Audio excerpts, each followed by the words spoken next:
ओम त्र्यंबकं यजामहे सुगंधिं पुष्टिवर्धनम् उर्वारुकमिव बंधनान् मृत्योर्मुक्षीयमामृता। बोलिए देवादिदेव महादेव की।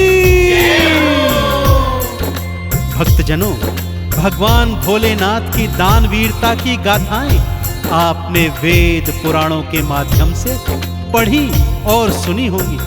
जैसे सागर मंथन के समय हलाहल विष का पान करना हो, अथवा ब्रह्मा जी को वेद और रावण को लंका का दान करना हो।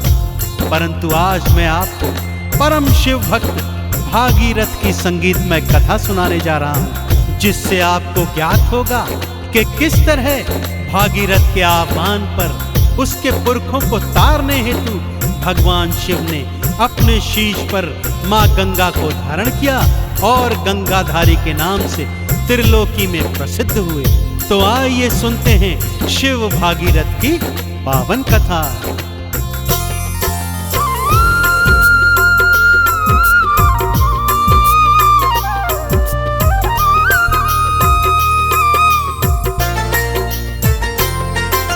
शिव शंकर की कथा सुनाओ, शिव शंकर की कथा सुनाओ, सुन लो लगा कर ध्यान। कैसे भागीरथ का शिव ने भक्तों किया कल्याण। बोलो ओम नमः शिवाय, बोलो ओम नमः शिवाय। ओम नमः शिवाय, बोलो ओम नमः शिवाय।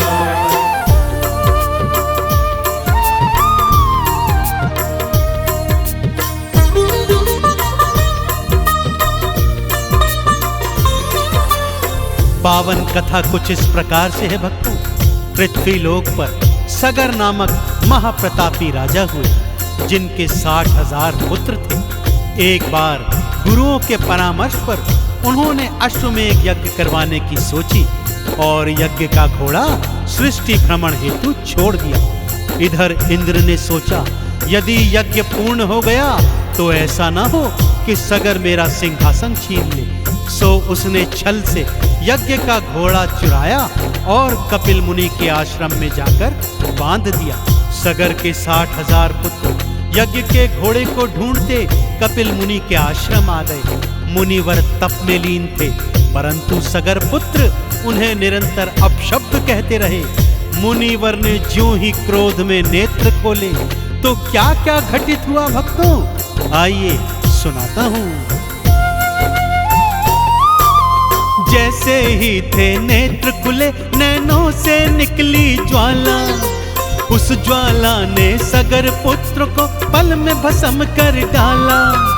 सगर ने सारी बात सुनी तो आश्रम दौड़े आए। क्षमा करो मुनि देव के चरणों ये अरदास लगाए। ये है इंद्र की करी कराई हो, ये है इंद्र की करी कराई, बात लीजिए जान। प्रेत बने हैं पुत्र मेरे, कर दीजिए कल्याण। बोलो ओम नमः शिवाय, बोलो ओम नमः शिवाय। ओम नमः शिवाय, बोलो ओम नमः शिवाय।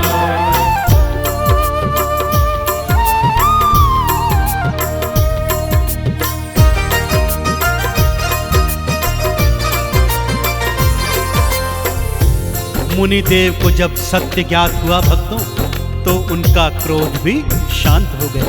सगर से बोले कि हे राजन, मेरा श्राप तो अब वापस नहीं होगा, परंतु तुम्हारे पुत्रों का उद्धार करने का एक उपाय बताता हूँ। और वो उपाय है माँ गंगा का जल। किसी तरह से माँ गंगा को स्वर्ग से धरती पर लाना होगा और उसके जल में इन पुरखों की राख को मिलाना होगा, तभी इनकी मुक्ति संभव है। कार्य दुष्कर है राजन, परंतु असंभव नहीं। तो जाओ और जाकर माँ गंगा को धरा पर लाने का प्रयत्न करो। राजा सगर उसी समय वनों में जाकर गंगा माँ का तप करने लगे। एक एक कर सगर की अनेक पीढ़ियां तप कर कर हार गई और मृत्यु को प्राप्त हुई। परंतु गंगा को धरा पर न ला सके। अब बारी थी भागीरथ की, कैसे गंगा को लाता है आइए बताता हूँ। विष्णुपदी है गंगा मैया भागीरथ ने जाना, इसीलिए विष्णु के तप को भागीरथ ने ठाना।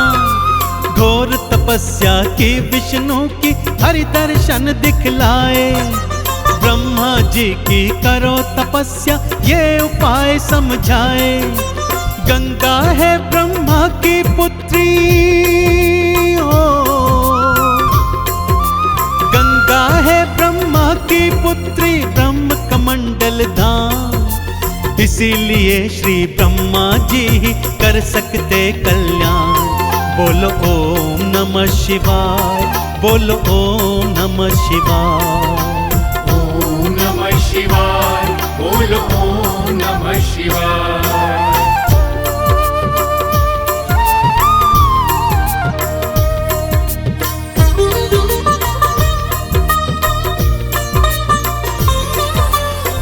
भागीरथ के घोर तप से ब्रह्मा और विष्णु दोनों ने भागीरथ को पुनः दर्शन दिए और गंगा को मृत्यु लोक में भेजने हेतु तैयार हो गए। परंतु प्रश्न यह था कि मां गंगा का वेग इतना प्रबल था कि यदि सीधी धार पृथ्वी पर पड़ेगी तो पृथ्वी के 2 टुकड़े हो जाएंगे। गंगा मां का वेग कम करने का केवल और केवल एक उपाय है कि पृथ्वी पर जाने से पहले उसका भार कोई धारण कर ले। और हे भागीरथ, यह कार्य भगवान शिव के अतिरिक्त इस पूरी सृष्टि में और कोई नहीं कर सकता। भागीरथ ने साचे मन से शिव की अलख जगाई, दर्शन दे दो भोलेनाथ जी है दुहाई दुहाई।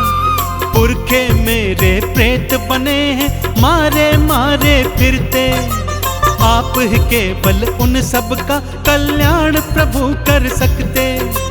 तुम हो दानी तुम वरदानी हो, तुम हो दानी तुम वरदानी कहते वेद पुराण। आप ही केवल कर सकते हैं पुरखों का कल्याण। बोलो ओम नमः शिवाय, बोलो ओम नमः शिवाय। ओम नमः शिवाय, बोलो ओम नमः शिवाय।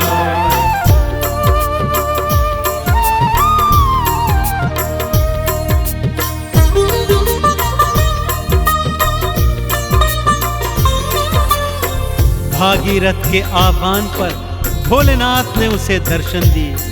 भागीरथ ने चरणों में गिरकर प्रार्थना की, प्रभु श्री ब्रह्मा जी और श्री विष्णु जी का तप किया।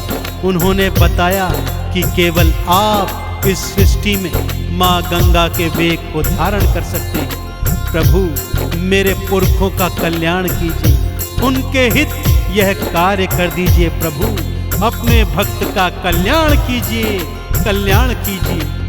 दया निधान शिव ने भागीरथ के आह्वान को स्वीकार किया भक्तों, और मां गंगा के वेग को अपने केशों में धारण करने हेतु तैयार हो गए। और इधर मां गंगा पूरे वेग से स्वर्ग से निकल पड़ी।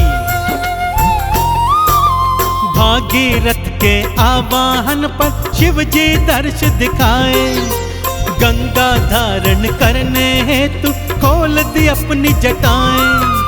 विष्णु नख से निकली गंगा ब्रह्म कमंडल आई, ब्रह्म कमंडल से निकली और शिव की जटा समाई। काम कोई जो कर नहीं सकता हो, काम कोई जो कर नहीं सकता करते शिव भगवान। गंगा मैया के प्रबल वेग को शिव ने लीना थाम। बोलो ओम नमः शिवाय, बोलो ओम नमः शिवाय। ओम नमः शिवाय, बोलो ओम नमः शिवाय।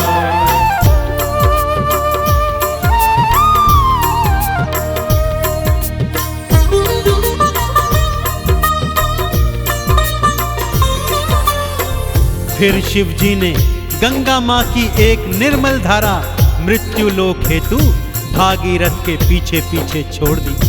भागीरथ भगवान शिव की जय जयकार करता, हर हर गंगे बुलाता, आगे आगे चलता और पीछे पीछे माँ गंगा की निर्मल धारा बहती चली जाती। माँ गंगा ने धरती पर प्रवेश गोमुख से किया था भक्तों, और ऋषिकेश, हरिद्वार, प्रयागराज और काशी होती हुई बहती आई। और जैसे ही भागीरथ के पुरखों की राख माँ गंगा में समाई, सभी पुरखे प्रेत योनि से मुक्त हो गए। शिव भोले को जिसने ध्याया मुक्ति का फल पाया। शिव शंकर ने बाह पकड़ के भव से पार लगाया। जो भी शिवलिंग पर है जाते गंगा जल है चढ़ाते। शिव की कृपा पाते वो जो चंदन तिलक लगाते। है शिव भोले गंगाधारी हो, है शिव भोले गंगाधारी, देते अभय वरदान। जन्म जन्म तक करते रहो तुम शिव जी का गुणगान। बोलो ओम नमः शिवाय, बोलो ओम नमः शिवाय। ओम नमः शिवाय, बोलो ओम नमः शिवाय।